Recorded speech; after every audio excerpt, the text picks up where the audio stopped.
Hello guys, welcome back to my channel. இன்னைக்கு நம்ம என்ன சம்மரி பார்க்க போகிறோம் அப்படின்னா, தி வயலட். இதை எழுதினவங்க ஜோகன் வான் கோத்தே. இந்த பர்டிகுலர் போம் 1770 1774 பப்ளிஷ் ஆயிருக்கு அப்படின்னு சொல்லப்படுது.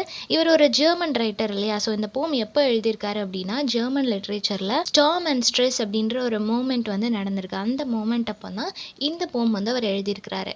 இது வந்து ஒரு கலெக்ஷன் ஆஃப் போம்லேருந்து எடுக்கப்பட்டது. இவரோட சாங்ஸ் அண்ட் பேலட்ஸ் அப்படின்னு ஒரு கலெக்ஷன் ஆஃப் போம் இருக்குது. அதிலேருந்து தான் இந்த போமை எடுத்திருப்பாங்க. மோஸ்ட்லி இவரோட ஒர்க்ஸ் எல்லாமே love and affection and nature இந்த மாதிரியான எலிமெண்ட்ஸ்க்கு வந்து இம்பார்ட்டன்ஸ் கொடுத்துருக்கும். எல்லா போமுமே சேம் கான்செப்ட் தான் இருக்கிற மாதிரி இருக்கும். அவரோட வேர்ட்ஸ், சென்டென்ஸ் ஃபார்மேஷன்ஸ் இதெல்லாம் வேணால் டிஃபர் ஆகுமே தவிர ஐடியா வந்து சேமாக தான் இருக்கும் அப்படின்னு சொல்கிறாங்க. தென் மோஸ்ட் ஆஃப் த போமில் வந்துட்டு இவரோட ஓன் எக்ஸ்பீரியன்ஸ், அன்ரெக்யூட்டட் லவ், அதாவது அன்ரிட்டன் லவ் அப்படின்னு சொல்லலாம். இப்போ நம்ம ஒருத்தங்களுக்கு வந்து லவ் கொடுக்குறோம், அதே லவ் வந்து திரும்ப வரணும்னு சொல்லி நம்ம எக்ஸ்பெக்ட் பண்ணுறோம். பட் அது வரல அப்படின்னா அந்த பர்சன் என்ன மாதிரி ஃபீல் பண்ணுவாங்க அப்படின்றது தான் இவர் எழுதியிருப்பார். நேச்சரை பற்றின இவரோட அப்சர்வேஷனும் இவரோட இமேஜினேஷன் ஆஃப் லவ்வையும் எக்ஸ்ப்ரெஸ் பண்ணுற மாதிரி தான் இவரோட போம்ஸ் எல்லாமே இருக்கும். இவரோட ஸ்டைலை நம்ம நோட் பண்ணோம் அப்படின்னா அதில் வந்து கிளாசிக்கல் க்ரீக் அண்ட் ரோமன் பொயட்ரியோட ஒரு ஷேடு இருக்கும் அப்படின்னு சொல்கிறாங்க. அதை ஃபாலோ பண்ணி அதில் இருக்கிற இன்ட்ரெஸ்ட்டை இவரோட போமில் ரிஃப்ளெக்ட் பண்ணியிருப்பாங்க அப்படின்னு சொல்கிறாங்க. இது ரொம்பவே சிம்பிளான போம். நம்ம ரீட் பண்ணாலே நம்மளுக்கு அண்டர்ஸ்டாண்ட் ஆகிற மாதிரி தான் இருக்கும். ஒரு வயலட் ஃப்ளாரோட ஃபீலிங் எப்படி இருக்குது, அது எப்படி ஃபீல் பண்ணுது, ஒரு ஃப்ளார் லவ் பண்ணால் அந்த லவ் எப்படி இருக்கும் அப்படின்றது தான் இந்த போமில் டிஸ்கிரைப் பண்ணியிருக்கிறாங்க. ஓகே, சம்மரி பார்த்துடலாம். ஃபர்ஸ்ட் எப்படி ஸ்டார்ட் பண்ணுறாங்க அப்படின்னா, அப்பான் தி மிடோ, ஒரு புல்வெளி, ஒரு கிராஸ் லேண்டு, ரொம்ப ப்ளசன்டபிளான ஒரு ஏரியா, ஃபுல்லாகவே க்ரீனரியாக இருக்கிற அந்த ஏரியாவில் வந்துட்டு ஒரு வயலட் கலர் ஃப்ளார் மட்டும் அப்படி அழகாக நிற்குது. இதில் வயலட் அப்படின்றது எது ரெப்ரசன்ட் பண்ணுது அப்படின்னா, ஹம்பிள் நேச்சர். அந்த க்ரீனரி ஃபுல்லாகவே க்ரீனாக இருக்கும்போது நடுவில் ஒரு வயலட் கலர் ஃப்ளார் இருக்கும்போது அதோட ஹம்பிள் நேச்சர், அது ரொம்ப ஹம்பிளாக ரொம்ப ஷையான ஒரு டைப்பாக இருக்குது. அது மட்டும் இல்லாமல் அது ரொம்ப பியூட்டிஃபுல்லான ஒரு கலராகவும் பார்க்குறாங்க. ஓகேவா? ஸோ அதனால தான் அந்த வயலட் ஃப்ளார் அப்படின்னு சொல்லி மென்ஷன் பண்ணியிருக்கிறாங்க. ஸோ ரொம்ப பியூட்டிஃபுல்லாக அந்த ஃப்ளார் அங்கே இருக்குது.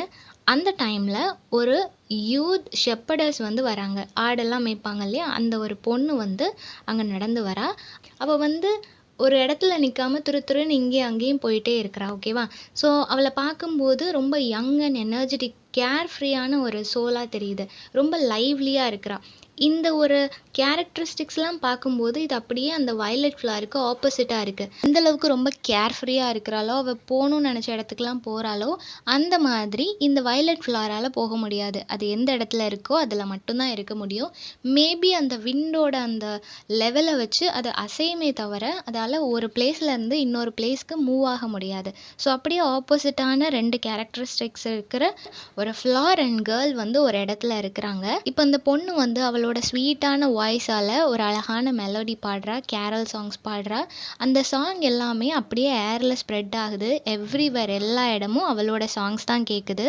இப்போது அவளோட சாங்ஸ் எல்லா இடமும் கேட்குது, அவள் அங்கங்கே போயிட்டு வரா. ஸோ ஒரு கேரக்டர் வந்து எப்போவுமே துருன்னு இருந்தால் அது வந்து எல்லாரோட அட்டென்ஷனையுமே அது கிராப் பண்ணும் இல்லையா? ஸோ அந்த மாதிரி இந்த வயலட் ஃப்ளார் வந்து ரொம்ப எக்ஸைட்டிங்கோட அந்த பொண்ணை பார்க்குது. அது பார்த்த உடனே அதுக்குள்ளே ஒரு லாங்கிங் வருது. ஒரு திங்ஸ் வந்து ரொம்ப பியூட்டிஃபுல்லாக இருக்குது, அட்ராக்டிவாக இருக்குது அப்படின்னா அந்த திங்ஸ் நம்மக்கிட்ட இருந்தால் நல்லாயிருக்கும் அப்படின்னு சொல்லி நம்ம நினைப்போம் இல்லையா? அதே மாதிரி இந்த வயலட் ஃப்ளாருக்குள்ளே ஒரு லாங்கிங் வந்து க்ரியேட் ஆகுது. இது என்ன நினைக்குது அப்படின்னா, இந்த ஒரு மொமெண்ட் நான் வந்து இந்த வேர்ல்டில் இருக்கிற மோஸ்ட் பியூட்டிஃபுல் ஃப்ளாராக மாறணும் அப்படின்னு சொல்லி ஆசைப்படுது. இதை வந்து நம்ம பேராசைன்னு சொல்லவே முடியாது. ஏன்னா அந்த ஃப்ளார் வந்து எப்போவுமே இந்த வேர்ல்டுலேயே நான் தான் பியூட்டிஃபுல்லாக இருக்கணும் அப்படின்னு சொல்லி அது நினைக்கவே இல்லை. இந்த ஒரு மொமெண்ட் மட்டும் நான் பியூட்டிஃபுல்லாக, வேர்ல்டில் இருக்கிற ஃப்ளார்ஸ்லேயே நான் தான் ஃபர்ஸ்ட் பியூட்டிஃபுல் ஃப்ளாராக இருக்கணும் அப்படின்னு சொல்லி நினைக்கிறீங்களா? அதால் பேச முடியாது, வேறு இடம் அது மூவ் ஆக முடியாது. ஸோ இந்த ஒரு வே தான் இருக்குது இல்லையா? அதோட லுக் வைஸ் அவளோட அட்டென்ஷனை வாங்கணும். அதனால் நான் பியூட்டிஃபுல்லாக இருக்கணும் அப்படின்னு சொல்லி நினைக்குது. அதுவும் அது ரொம்ப நேரம் நான் பியூட்டிஃபுல்லாக இருக்கணும்னு கூட நினைக்கல. கொஞ்ச நேரம் நான் பியூட்டிஃபுல்லாக இருக்கணும்னு நினைக்குது. அதுவும் எவ்வளோ நேரத்துக்குன்னா, until the most beautiful girl, அந்த அழகான பொண்ணு வந்து அவளை வந்து மை லவ் அப்படின்னு சொல்லி மென்ஷன் பண்ணியிருக்கிறாங்க. யாராவது ஒருத்தவங்க மேலே நம்ம ஒரு அதிகமான அன்பு வச்சுருக்கோம் அப்படின்னா அவங்கள மை லவ் அப்படின்னு சொல்லுவோம் இல்லையா? அந்த மாதிரி அந்த கேர்ளை மை லவ் அப்படின்னு சொல்லி மென்ஷன் பண்ணுறாங்க. ஸோ அந்த பியூட்டிஃபுல்லான கேர்ள் வந்து என்னை ப்ளக் பண்ணிவிட்டு என்னை அவங்களோட சேர்த்து வச்சுக்கணும், அவளோட ஜென்டில் பிரஸ்ட்டோட சேர்த்து என்ன அவள் ஹக் பண்ணணும் அப்படின்ற மாதிரி நினைக்குது. ஸோ இதோட லாங்கிங் வந்து அந்த ஃபிசிக்கல் க்ளோஸ்னஸ்க்காக இருக்கலாம். இதை நம்ம லஸ்ட் அப்படின்னு சொல்லி கன்க்ளூட் பண்ணிட முடியாது. மேபி ஒரு பர்சனோட டச் வந்து லஸ்ட் அப்படின்ற இன்டென்ஷன் இல்லாமல் இருந்துச்சு, ஜஸ்ட் ஹேண்ட்ஸை ஹோல்ட் பண்ணுறதா இருக்கட்டும், இல்லை அவங்க ஷோல்டரில் கை போட்டு இருக்கிறதா இருக்கட்டும், இது எல்லாமே லஸ்ட் அப்படின்ற கேட்டகரிக்குள்ளே நம்ம கொண்டு வர முடியாது. லவ்வபுளாக ஒரு டச் இருக்குது அப்படின்னா அதில் ஜஸ்ட் லவ் மட்டும்தான் இருக்கும். ஸோ அந்த மாதிரி இந்த வயலட் ஃப்ளாரும் ஒரு ஜென்டிலான ஃபிசிக்கல் க்ளோஸ்னஸை எக்ஸ்பெக்ட் பண்ணுது. அதுவும் ரொம்ப ஷார்ட் டியூரேஷனுக்கு தான். ரொம்ப நேரம் அந்த ஃப்ளார் வந்து அவளோட கையிலே இருக்கணும் அப்படின்னு சொல்லி நினைக்கவே இல்லை. வெரி ஷார்ட் டியூரேஷன் இருந்தால் போதும். 1/4 ஆஃப் அன் ஹவர், 1 ஹவரை நம்ம வந்து 4ஆக டிவைட் பண்ணோம் அப்படின்னா அதில் ஒரு 1/4 ஆஃப் அன் ஹவர் இருந்தால் போதும் அப்படின்னு சொல்லுது. தென் அலாஸ் அப்படின்றது அதோட சேட்னஸை ரிஃப்ளெக்ட் பண்ணுது. ஏன் அப்படின்னா இந்த ஷெப்பர்டர்ஸ் வந்து இதை நோட்டீஸ் பண்ணவே இல்லை. ஷெப்பர்டர்ஸோட கையில் இருக்கணும் அப்படின்னு சொல்லி அந்த ஃப்ளார் ஆசைப்பட்டது. பட் அவள் அந்த ஃப்ளாரை பார்க்கவே இல்லை அப்படின்றப்போ இது வந்து ரொம்பவே டிசப்பாயிண்ட் ஆயிடுது. இது ரொம்ப சேடாக ஃபீல் பண்ணிட்டு இருக்குது. நெக்ஸ்ட் என்ன நடக்குது அப்படின்னா அந்த ஃப்ளாருக்கு ரொம்ப க்ளோஸாக இவ இருக்கிறா. ரொம்ப தூரத்தில் இருந்தால் கூட பரவாயில்ல, ரொம்ப க்ளோஸாக இருக்கிறா.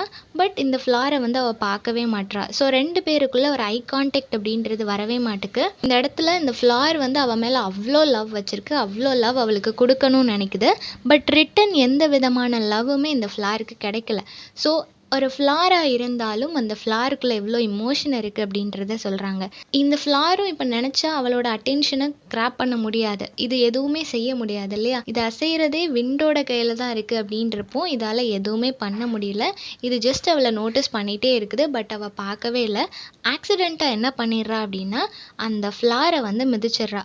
ஸோ மிதிச்சதுக்கப்புறமா இது அவ்வளோ பெயினில் இறந்து போகிற அந்த சிச்சுவேஷனில் இருக்குது.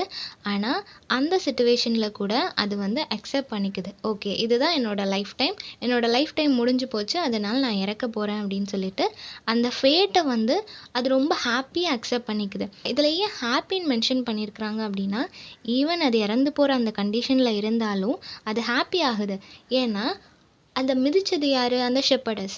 எந்த ஒரு பொண்ணு அந்த ஃப்ளார் லவ் பண்ணுச்சோ அதே ஒரு பொண்ணு தான் என்னை மிதிச்சிருக்கா. ஸோ நான் எக்ஸ்பெக்ட் பண்ணது ஒரு ஃபிசிக்கல் க்ளோஸ்னஸ், அது வந்து அவளோட ஃபீட்டில் கிடச்சிருக்கு அப்படின்றப்போ எனக்கு ஹாப்பி தான். அவளோட ஃபீட் பட்டு தான் நான் இறந்து போயிருக்கேன், அதனால் நான் இதை நினச்சி சந்தோஷப்படுறேன் அப்படின்னு சொல்லுது. ஸோ இந்த இடத்துல அதோட டிவோஷன் அண்ட் சாக்ரிஃபைஸ் தெரியுது. அதோட லைஃபே முடிய போகுது, இருந்தாலும் அது என்னோட லவ்டு ஒன்க்காக தான் நான் கொடுக்குறேன் அப்படின்றப்போ சந்தோஷப்படுறேன்னு சொல்கிறது வந்து பெரிய விஷயம் இல்லையா? ஸோ அந்தளவுக்கு ரொம்ப லாயலான, ட்ரூத்ஃபுல்லான, செல்ஃப்லெஸ் லவ் வந்து இந்த ஃப்ளார் கிட்ட இருக்குது அப்படின்னு சொல்கிறாங்க. அந்த ஃப்ளாரோட லவ் கடைசி வரைக்கும் அந்த ஷெப்பர்டர்ஸ்க்கு தெரியவே இல்லை. ஈவன் அந்த ஃப்ளாரை அவள் பார்க்க கூட இல்லை. இருந்தாலும் அது ஹாப்பியான ஒரு டெத்தை மீட் பண்ணுது. பிகாஸ் இது அவள் கொடுத்தது அப்படின்றதுக்காக. இதை போம் அப்படின்றப்போ ரொம்ப சிம்பிளாக இருக்கும். ஒவ்வொரு லைனுக்கும் நீங்கள் எக்ஸ்ப்ளனேஷன் எழுதுனீங்க அப்படின்னா 1 பேஜ் கூட வராது.